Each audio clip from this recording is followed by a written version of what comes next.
ప్రభువైన యేసుక్రీస్తు నామములో మీకు సమాధానం కలుగునుగాక. షలోం. 32వ కీర్తన 8వ వచనము. నీ మీద దృష్టి ఉంచి నీకు ఆలోచన చెప్పుదును. ఈ ఉదయకాల సమయంలో ప్రభు ఈ శ్రేష్టమైన వాగ్దానాన్ని మీకు దయచేస్తా ఉన్నాడు.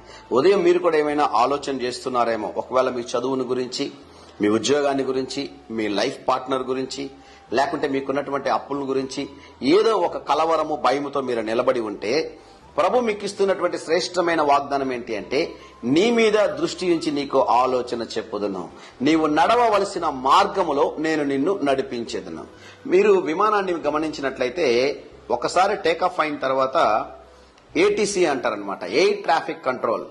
వారు కింద నుంచి డైరెక్షన్ ఇస్తామంటే పైన విమానం పోతా ఉంటది.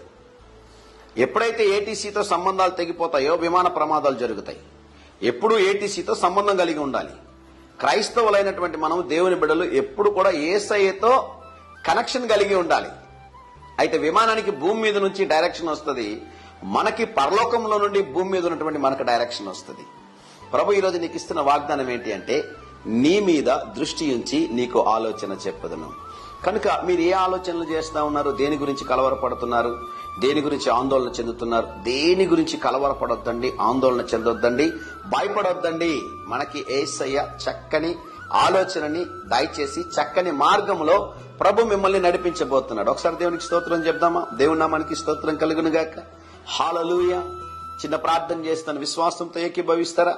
ప్రేమ కలిగిన మా యేసయ్య, దయగలిగిన మా తండ్రి, ఈ ఉదయకాల సమయంలో మీ ఆలోచన కొరకు ప్రభువా అనేక మంది కనిపెట్టుచు ఉండగా ప్రభువా చక్కని మార్గంలో వారిని నడిపించండి. ప్రభువా వారు ఏ సమస్యతో అయితే ఉన్నారో ఆ సమస్యను పరిష్కరించేటటువంటి అద్భుతమైనటువంటి ఆలోచన మీరు దయచేయండి. ఎందుకంటే ప్రభువా మీరు ఆలోచన కర్త గనుక మా ప్రియుల్ని జ్ఞాపకం చేసుకుని ఒక అద్భుతము చేయమని యేసు నామములో ప్రార్థిస్తున్నాము తండ్రి.